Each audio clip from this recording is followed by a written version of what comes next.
السلام علیکم دوستو، welcome back to our YouTube channel. دوستو، چاکلیٹ ایک ایسی چیز ہے جسے بچے، بڑے، بوڑھے، جوان سبھی ہی تقریباً اس کو بڑے شوق سے کھاتے ہیں۔ آج کے دور میں شاید ہی آپ کو کوئی ایسا شخص ملے جس نے کبھی چاکلیٹ کھائی نہ ہو یا ٹیسٹ نہ کی ہو۔ چاکلیٹ کی دریافت کیسے ہوئی، اس کو کھانے کے ساتھ یا بھی جا سکتا ہے یا نہیں، اس کے کون کون سے رنگ ہوتے ہیں، یہ سب جاننے کی کوشش کریں گے ہم آج اس ویڈیو میں۔ تو سب سے پہلے شروع کرتے ہیں اس ویڈیو کو چاکلیٹ کی تاریخ سے۔ چاکلیٹ کی تاریخ تقریباً 1500 قبل براعظم امریکہ کے علاقے میزو امریکہ سے ملتی ہے۔ تاریخ کے مطابق میزو امریکہ کے قدیم لوگوں نے کاکاؤ یا کوکو نامی درخت کے پھل سے ایک مشروب تیار کیا جس کو وہ مختلف طریقوں سے استعمال کیا کرتے تھے۔ اس کے بعد وہاں کے مایا لوگ اس مشروب کو دیوتاؤں کا مشروب کہنے لگے اور وہ کوکو نامی درخت کے پھل کے بیجوں کو خشک کرنے کے بعد بھون لیتے۔ ان بھنے ہوئے بیجوں کو پیس کر وہ دوبارہ پگھلا لیتے جس سے مایا کی طرح کا لیکوئڈ بن جاتا، اور اسے وہ اپنے تہواروں، خوشی کے موقعوں پر استعمال کرنے لگے، اور پھر اتنی مقبولیت اختیار کر گیا کہ اسے روزمرہ کی زندگی میں یوز کرنے لگے۔ مایا لوگ اس مشروب کے ساتھ شہد، کالی مرچیں ملا کر بھی استعمال کرتے تھے، اور وہ اسے چاکلیٹل یعنی کڑوا پانی کہتے تھے، اور نام چاکلیٹ بھی اسی سے ماخوذ ہے۔ تو دوستو، اب بات کرتے ہیں امریکہ سے یورپ تک کا سفر اس چاکلیٹی مشروب کا کیسے ہوا۔ اس کے بارے میں مختلف روایات ملتی ہیں، جن میں سے ایک یہ ہے کہ کرسٹوفر کولمبس سب سے پہلے کوکو بینز اسپین میں لے کر آیا تھا۔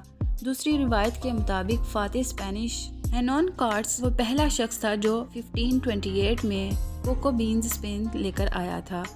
ایک مہم کے دوران جب وہ شمالی امریکہ میں ایزٹیک بادشاہ کے دربار میں گیا اور اسے وہاں یہ مشروب پیش کیا گیا، تو واپسی پر وہ کوکو بیج اور اس کی ریسپی بھی اپنے ساتھ لے آیا۔ اس کے بارے میں ایک دو اور بھی روایات ہیں، اس لیے یہ حتمی فیصلہ مشکل ہے کہ اس کو کس نے متعارف کروایا، لیکن یہ بات کنفرم ہے کہ امریکہ سے سب سے پہلے یہ اسپین میں ہی آئی تھی۔ اسپین میں بھی اس کو اتنی مقبولیت حاصل ہو گئی کہ امریکہ سے یہ بیج امپورٹ کرنا شروع کر دیے، اور اس کے کڑوے پن کو ختم کرنے کے لیے اس میں شہد اور چینی ملا کر استعمال کیا جانے لگا۔ اس دوران دوسرے یورپی ممالک فرانس، اٹلی نے بھی امریکہ کا وزٹ کر کے وہاں سے کوکو بینز لانے شروع کر دیے، اور اس طرح چاکلیٹ دوسرے یورپی ممالک میں بھی پہنچنے لگی، اور بعض نے تو کوکو بیج کی باقاعدہ کاشت شروع کر دی، اور یورپی ممالک نے اس میں ورائٹی لانا شروع کر دی اور مختلف فلیورز ایڈ کرنے لگے۔ یورپ کے بڑے ممالک میں تو چاکلیٹ ہاؤسز کھلنے لگے۔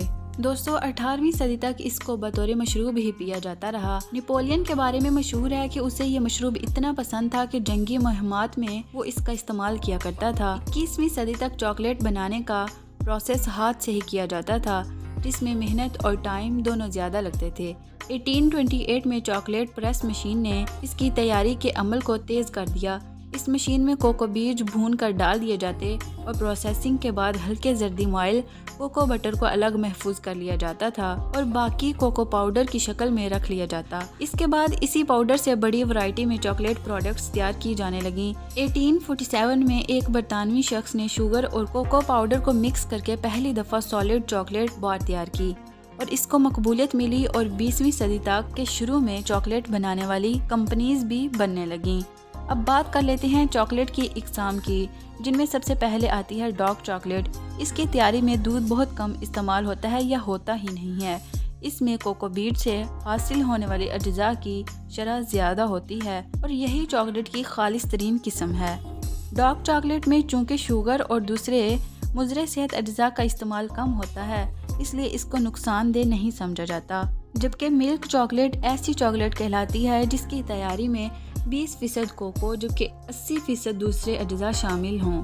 یہ قانون یورپین ممالک کا ہے، جبکہ امریکہ کے مطابق اس میں کوکو کی شرح صرف 10% ہے۔ وائٹ چاکلیٹ، جو کہ دودھ، شوگر اور ہلکے پیلے رنگ کے کوکو بٹر سے تیار کی جاتی ہے، اس کے بارے میں ایک اعتراض کیا جاتا ہے کہ اس کی تیاری میں کوکو بٹر کا استعمال کیا جاتا ہے، جبکہ بھورے رنگ کے کوکو پاؤڈر، جو کہ چاکلیٹ کے بنیادی اجزاء میں سے ایک ہے، اس کا استعمال نہیں کیا جاتا، اس لیے یہ چاکلیٹ میں شمار نہیں ہو سکتی۔ اور کسی حد تک یہ بات ٹھیک بھی ہے، یہ صحت کے لیے بھی اچھی نہیں سمجھی جاتی کیونکہ اس میں شوگر کا بھی استعمال زیادہ کیا جاتا ہے۔ دوستو، چاکلیٹ کی انڈسٹری اتنی بڑی ہے کہ اس سے 50 ملین اور 5 کروڑ لوگوں کا روزگار وابستہ ہے۔ جرمنی، بیلجیم، اٹلی سب سے زیادہ برآمد کرنے والے ممالک میں سے ہیں۔ کوکو بینز کی کاشت اب زیادہ تر افریقہ میں ہوتی ہے۔ دنیا میں سب سے زیادہ چاکلیٹ سوئٹزرلینڈ میں کھائی جاتی ہے۔ پاکستان میں بھی چاکلیٹ بڑے شوق سے کھائی جاتی ہے، جو کہ زیادہ تر برطانیہ اور امریکہ سے امپورٹ کی جاتی ہے۔